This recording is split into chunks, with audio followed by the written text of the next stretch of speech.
Assalamualaikum. Waalaikumsalam warahmatullahi wabarakatuh. Ustadz izin bertanya, apakah hukum berkorban sedangkan orang tersebut belum diakikah ketika masa kecilnya? Mohon penjelasan. Makasih Ustadz. Baik. Ya, semoga Allah rahmati saudara atau saudari kita ini beserta keluarganya dan menyertakan kita dalam pemberian rahmat Allah dimaksud. Pertanyaan ini saya duga juga mewakili sebagian saudara-saudari kita yang punya pertanyaan atau persoalan yang serupa, atau boleh jadi ini pun nanti akan bercabang kepada persoalan lain seperti apakah boleh kurban disatukan dengan akikah dan hal-hal sejenis lainnya. Baik, kita coba uraikan dulu. Dan seperti biasa kita pahami dulu dasar persoalannya sehingga pemahaman kita bisa lebih lengkap dan terukur, serta dari ukuran itu bisa menunaikan amalan dimaksud dengan lebih baik. Ya, kita punya persoalan akikah di sini, oke, yang terkorelasikan dengan kurban. Kita akan pahami dasarnya dulu dari sini, ya, sehingga nanti dari dasar pemahaman ini kita bisa lebih memahami dan menyimpulkan hukum yang disampaikan oleh para ulama kita. Satu, persoalan terkait akikah. Kita lacak dulu keterangan para ulama kita yang tersambung dengan petunjuk Rasulullah SAW terkait bab akikah ini. Di antaranya kita temukan dalam kitab Sunan Abu Daud, jadi hadis riwayat Abu Daud, ya, rahimahullah, nomor hadis 2838. Kita bisa temukan juga langsung ke rawinya, ya, dari Samurah bin Jundub, ya, Samurah bin Jundub radhiyallahu taala anhu, tersambung pada keterangan Rasulullah sallallahu alaihi wasallam. Baik, apa keterangannya kita bacakan? Kullu ghulamin. Ya, penting saya tuliskan, ya. Kullu ghulamin rahinatun bi'aqiqatihi. Ini poinnya, ya. Tuzbahu, keterangan kedua, tuzbahu yauma sabi'ihi. Ini yang penting yang keduanya. Kemudian wa yuhlaqu wa yusamma. Ini tambahannya. Wa yusamma. Ini poinnya. Kullu ghulamin, setiap anak itu. Nah, ini segaris ya. Setiap anak itu. Rahinatun bi'aqiqati, tergadai dengan prosesi akikahnya. Bagaimana ini ditunaikan? Kapan? Tuzbahu, dengan disembelihnya, ya, hewan akikah itu yauma sabi'ihi, pada hari yang ke-7. Ini poinnya. Oke. Wa yuhlaqu, bersamaan dengan itu dicukur rambutnya bila ingin disempurnakan sampai cukur habis, ya, dibotaki. Wa yusamma, pun demikian, diberikan nama terbaik untuknya. Jadi ada 3 proses di sini: akikah, cukur rambut, diberi nama. Baik. Terkorelasi dengan ini juga ada hadis riwayat Imam At-Tirmidzi, ya, hadis riwayat Imam At-Tirmidzi. At-Tirmidzi, nama aslinya Muhammad, tumbuh berkembang di Tirmidz, ada yang menyebut Turmuz, disebut At-Tirmidzi. Nomor hadisnya 1519.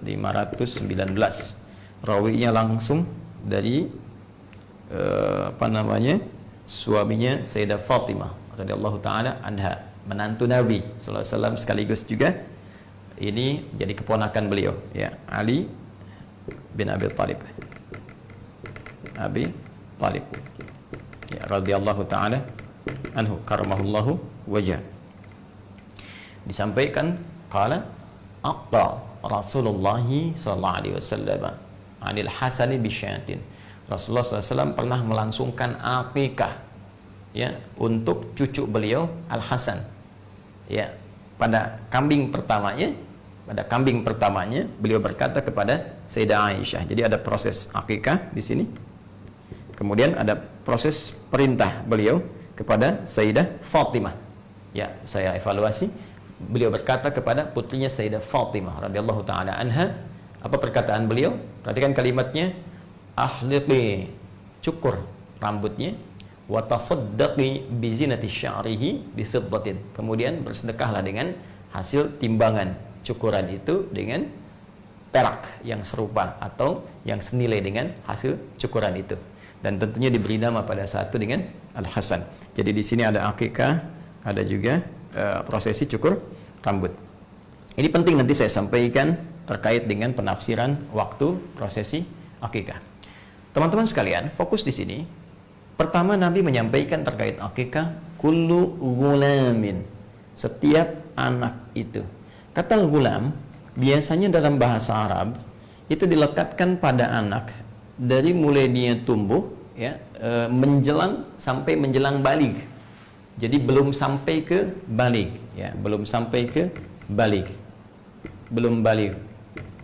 Jadi kalau dia masih dalam kandungan janin, terlahir kemudian disebut maulud, ya. Quran surah kedua ayat 233, ya, Nabi menyampaikan sallallahu alaihi wasallam langsung firman Allah Subhanahu wa taala dari Al-Qur'an. Ya, apa firman-Nya? Wal walidatu yurdi'na auladahunna haulaini kamilaini liman arada ayyutimma radha'ah wa 'alal mauludi lahu. Ya, ini menunjuk kepada ayah yang baru diberikan karunia anak, disebut mauludi lahu. Ini sebagai berkah kepada orang tuanya. Jadi ketika anak itu lahir disebut dengan maulud, yang baru dilahirkan, lalu dari situ berproses menjadi sobi, bayi, ya, lalu tumbuh kemudian sampai menjelang balik disebut dengan gulam. Jadi dari anak itu mulai terlahir terus sobi gitu kan, dari terus usia sehari, 2 hari, 3 hari, nah kemudian sampai menjelang balik, nama umumnya disebut dengan apa? Gulam. Baik. Ustaz, gimana kalau ada namanya gulam gitu? Apakah belum balik? Nah, mungkin ini pemaknaan berbeda, ya. Tapi secara umum namanya demikian. Nah, rahinatun, tergadai ia, kemudian diakikati dengan proses akikahnya. Saya mau sampaikan ini dulu teman-teman. Ya, akikah ini asal katanya dari kata akka, tadi ditemukan di sini di At-Tirmidzi nomor hadis 1519 dari sahabat Ali bin Abi Thalib. Beliau berkata akka Rasulullah sallallahu alaihi wasallam. Ini akka, ya, Rasulullah sallallahu alaihi wasallam. Sifatnya, keadaannya disebut dengan akikah. Akka itu asal katanya memotong, membelah, ya, menyembelih kalau kita sekarang lakukan terhadap hewan. Tapi asalnya memotong, akka, ya, memotong, membelah, memisahkan. Dari mana akar kata ini muncul? Ini yang paling menarik. Jadi diksi yang disampaikan dari ketentuan syariat itu begitu istimewa. Ya, bukan pilihan kata biasa, tapi nanti terkait dengan hikmah-hikmah tertentu. Saya mau gali dulu sedikit teman-teman sekalian ke atas. Jadi ketika manusia tercipta dengan sempurna, kemudian terlahir, selain fisiknya disempurnakan, Quran surah 95 ayat yang keempat, laqad khalaqnal insana fi ahsani taqwim, kemudian juga diberikan perjalanan kesempurnaan akal, dari mulai informasi dari telinga sampai ke mata, sampai ke pikiran, sampai akal sempurna. Pun demikian jangan lupa ada kesempurnaan dari inti kehidupan, roh, jiwa, nafasnya. Nah, jiwa kita ini menjadi sempurna ketika kita mulai kemudian menjalani kehidupan usia 4 bulan, kemudian dilahirkan. Saat kesempurnaan ini terjadi, ada 2 potensi yang melekat dalam jiwa itu. Satu potensi baik disebut dengan takwa, yang kedua potensi kurang baik disebut dengan fujur, nama lainnya nafsu. Ini nanti bisa kita lihat di Quran surah ke-91 Asy-Syams. Ya. Ayat ke-7 sampai dengan 10. Ya, wa nafsin wa ma sawaha, ketika nafas itu telah tercipta dengan sempurna, fa alhamaha fujuraha wa taqwaha, maka dengan kesempurnaan itu diilhamkanlah kemudian ada jiwa fujurnya, jiwa takwanya. Takwa potensi kebaikan, ya, di sini puncaknya ada dibisikkan oleh para malaikat. Fujur itu potensi hal yang kurang baik, lawan dari takwa. Jadi kalau ada jujur, ada bohong, ya, kemudian ada tawadhu, rendah hati, ada sombong, demikian seterusnya. Yang fujur ini didesain oleh Allah untuk menjadi katalis, ya, supaya yang baik-baiknya ini bisa muncul. Sebab kalau nggak ada yang ini, yang satu ini fujur, jadi nggak akan bisa naik. Ya, saya pernah terangkan ini dalam edisi Sitama terdahulu. Nanti Anda bisa cek kembali. Secara cepat, fujur itu nama lainnya disebut dengan nafsu. Ya, jadi kalau takwa tadi bawaan sifat malaikat, karena itu malaikat selalu baik, tak pernah salah. Quran surah 66 ayat ke-6. Tapi nafsu ini cenderung membawa kesalahan.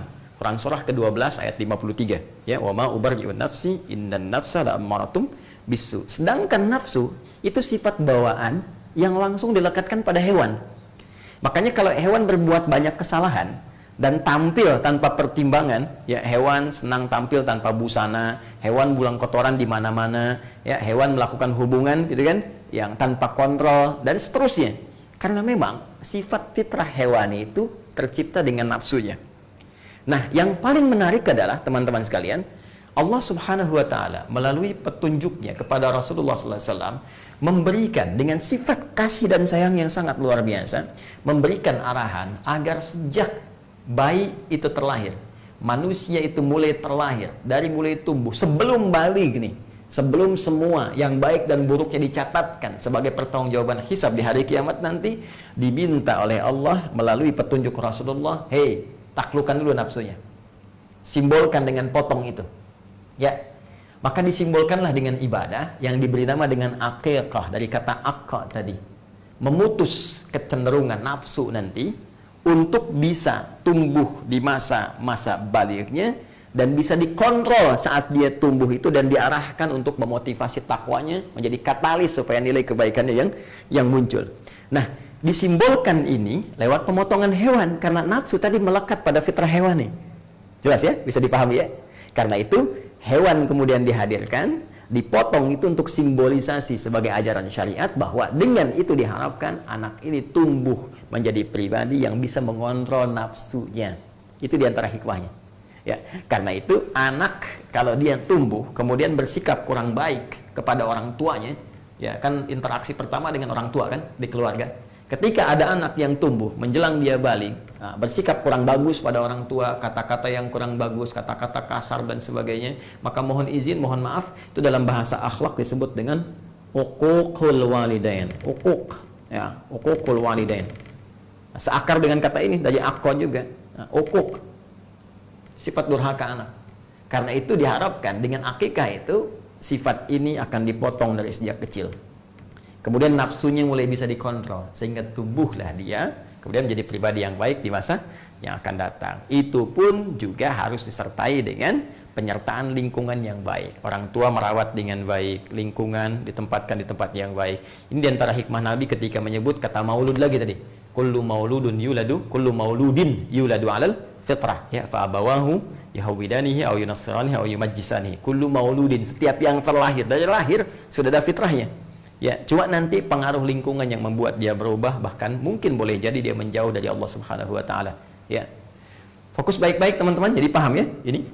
Nah, proses ini dilangsungkan kapan? Dilangsungkan ini batas awalnya, tudzbahu yaumas sabi'ihi. Disembelih akikah ini untuk menjadi simbolisasi dalam syariat tentang pemotongan potensi nafsu, batas awalnya hari ke-7. Ya. Nah, ada yang mengartikan harus hari ke-7 gitu kan, hari ke-7 di akikah, kalau nggak hari ke-7 udah lewat misalnya kan. Saya menghargai pendapat dimaksud, tapi barangkali saya lebih cenderung kepada pendapat dari ulama lain, khususnya juga yang menerangkan riwayat-riwayat ini. Siapa yang menerangkan riwayat ini diantaranya? Al-Imam At-Tirmidzi, ya. Beliau memberikan keterangan bahwa jika tak memungkinkan di hari ke-7, ini bisa hari ke-14, ya, kelipatannya bisa, jika tak memungkinkan bisa hari ke-21 misalnya, jadi bisa hari ke-7, hari ke-14, hari ke-21. Bahkan tadi ada yang memperluas pemaknaan ini kembali ke batas akhir, ke sini, gulam. Jadi batas awalnya hari ke-7 supaya ada kelapangan, ya, masa baru lahiran langsung dipotong misalnya kambing kan juga boleh jadi bisa menyulitkan, ya, sedang fokus kepada perawatan anak belum bisa maksimal. Maka batas awalnya hari ke-7, ya. Kemudian batas akhirnya kapan? Ini, kalimat ini, kullu gulamin, sampai batas anak ini sebelum balik ini yang berakhir. Ya, jadi kalau sudah lewat gulam, ya sudah bukan anak-anak lagi namanya. Ya, sudah masuk kategori balik. Ini balik, sudah masuk kategori dewasa, jadi remaja, jadi pemuda dan seterusnya. Nah, jadi ini batas akhirnya di sini. Saya lebih cenderung ke sini. Ini batas awal, ini batas akhir. Ya. Nah, kalau kemudian sudah mencapai ke batas akhir ini, ya sudah. Ya, sudah tidak berlaku lagi kemudian hukum akikahnya. Ya, akikah itu ingat, hukumnya bukan wajib, ya. Akikah itu sunnah. Tapi ingat, jangan dipandang remeh, sunnah yang sangat ditekankan. Ya, kenapa ditekankan? Tadi karena ada hikmah penting yang terkait berkelindan di balik syariat ini. Jadi anak ini diharapkan tumbuh, ya. Kalau sudah tumbuh dewasa, maka ini sunnahnya ini walaupun sangat muakkad ditekankan tidak berlaku lagi, walaupun boleh kemudian Anda ganti ini ke depan misalnya dengan sedekah. Boleh dengan diniatkan ini, misalnya saya pengen sedekah, saya laki-laki waktu kecil belum sempat ibu saya mengakikah, ya, atau ayah saya setelah dewasa ingin sedekah dengan senilai akikah ini, plus senilai 2 kambing, boleh, sah dilakukan. Ya, tapi yang penting itu esensinya. Jadi akikah itu diniatkan salah satunya dengan harapan anak tumbuh jadi baik dan disertai dengan pengawasan orang tua dan menempatkan pada lingkungan yang terbaik. Jadi kalau ada anak di akikah terus orang tuanya tidak mengikuti ya turunan dari akikah ini, ya memang di akikah kambingnya bagus-bagus, cuma ya dibawanya ke tempat-tempat yang kurang bagus. Ya, anak baru tumbuh dibawa ke diskotik misalnya, anak tumbuh dibawa ke tempat-tempat maksiat yang nggak akan nyampe kepribadian baik ini. Ya, hikmahnya itu. Tapi kalau Anda pun orang tua belum sempat saya akikah, tapi berharap berikhtiar, nggak ada juga. Tapi orang tuanya merawat dalam keadaan yang baik, mengajarkan Quran dan sebagainya. Sehingga ketika anak ini tumbuh dewasa, muncul kesadaran-kesadaran terbaik. Bahkan dia melihat lagi keadaan sewaktu kecilnya. Nah, ketika melihat itulah kemudian ada tumbuh nilai-nilai kebaikan, dia boleh bersedekah. Tadi seperti yang saya sampaikan. Jadi hikmahnya ke sini teman-teman sekalian. Ini berpahala. Ya, tapi kalau lewat masanya, kemudian tentunya tidak ada lagi kesunahan yang ditekankan akikah, tapi boleh kemudian Anda niatkan untuk misalnya bersedekah dengan senilai ini. Persis seperti begini, tahajud itu kan sunnah muakkadah. Tahajud malam kan, sunnah muakkadah, bukan wajib ya, hukumnya, tapi sunnah, tapi sangat ditekankan karena ada banyak kemuliaan yang tidak didapatkan dalam sholat-sholat selain tahajud. Itu ada di Quran surah ke-17. Ya, ayat 79 sampai dengan 81-nya. Wa minal laili fatahajjad bihi nafilatan lak. Di antara sebagian malam bangun tunaikan tahajud. Nafilah, ya, itu nafilah, penyerta, ya, tapi penting. Penyerta kepada yang pokok, yang wajib diikutkan, ya, sunnah hukumnya, nafilah jenisnya, tambahan. Nafilah itu tambahan. Tambahan dari yang pokok, tapi penting sekali. Saking pentingnya kalau bisa tunaikan. Ya, nanti kalau ada orang sudah terbiasa tahajud, tiba-tiba malamnya nggak sempat bangun gitu, ya, karena faktor tertentu besoknya, kemudian dia bangun, ya, maka ada waktu-waktu yang kiranya sudah lewat dari tahajud, tapi besoknya masih ada, maka Nabi dalam satu riwayat dan disampaikan informasi dari para ulama, menyampaikan amalan-amalan yang kiranya bisa untuk menggantinya.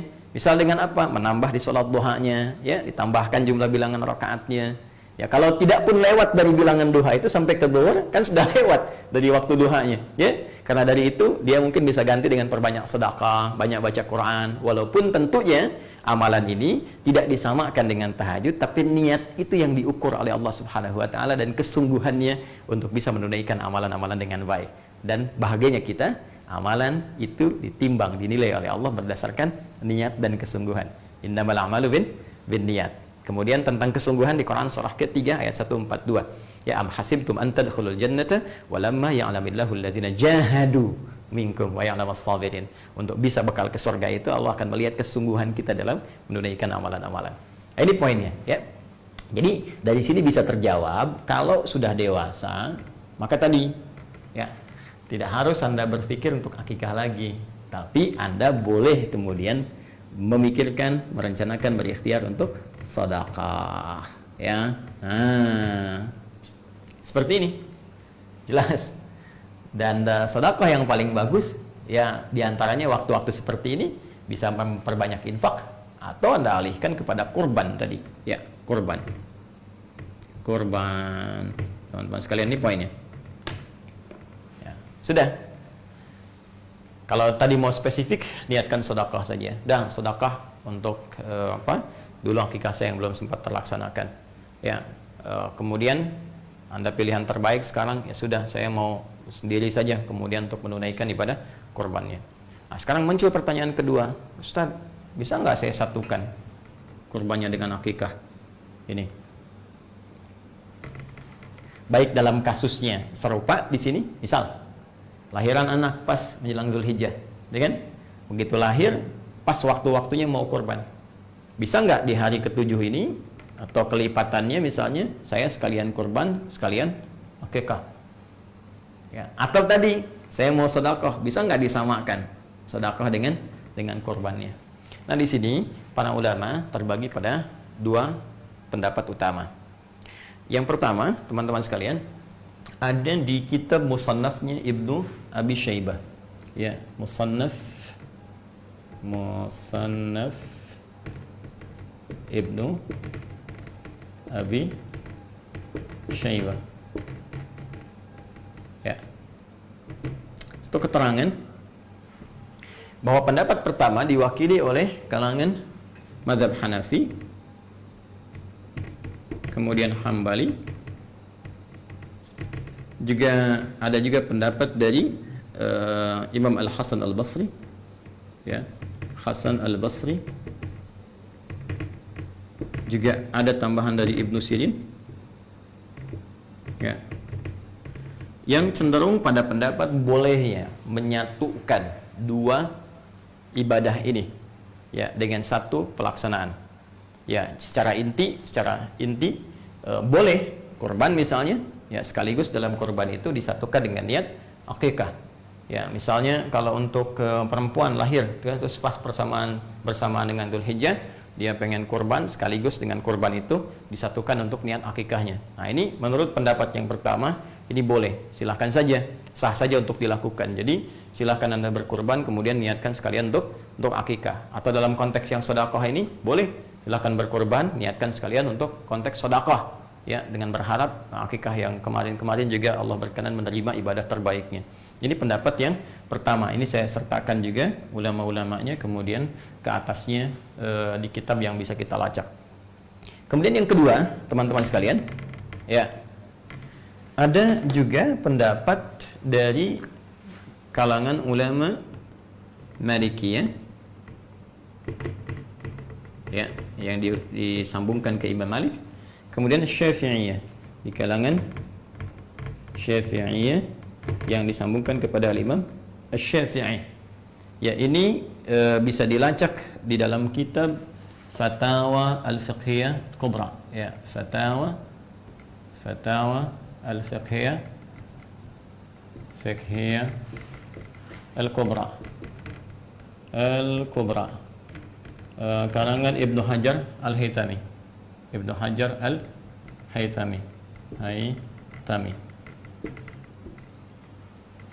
Nah, ini menarik pendapatnya. Ya, sebelum beliau mengurai boleh atau tidaknya, yang paling menarik beliau uraikan dulu esensi dari ibadah ini. Ya, perhatikan baik-baik. Teman-teman sekalian, akikah seperti kita ketahui itu ibadah yang ditunaikan untuk bisa dengan ibadah itu diharapkan menjadi pengarah kepada anak dengan izin Allah supaya tumbuh lebih baik di masa depan. Karena itu ibadah ini spesifik ditujukan kepada anak. Kalau dalam bahasa kitabnya fidaul walad, ya, jadi penebus anak.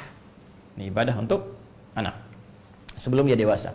Sedangkan kurban, ini akikah, kurban itu tidak spesifik ditujukan kepada anak, tapi lebih kepada jiwa, kepada diri, fidaun nafsi, ya, kurban, ya, itu sifatnya ibadah yang ditujukan untuk mengarahkan jiwa, menata diri, ya, diri pada setiap diri, jiwa yang bersifat umum sifatnya, jadi nggak spesifik dalam rentang usia, bisa untuk anak-anak, bisa untuk orang dewasa, ya, bisa untuk bahkan kakek, nenek, bahkan ini bisa diarahkan kepada yang sudah wafat. Ya, ada orang sudah meninggal dunia kemudian ingin dikorbankan, ini masih boleh. Akikah tidak. Ya.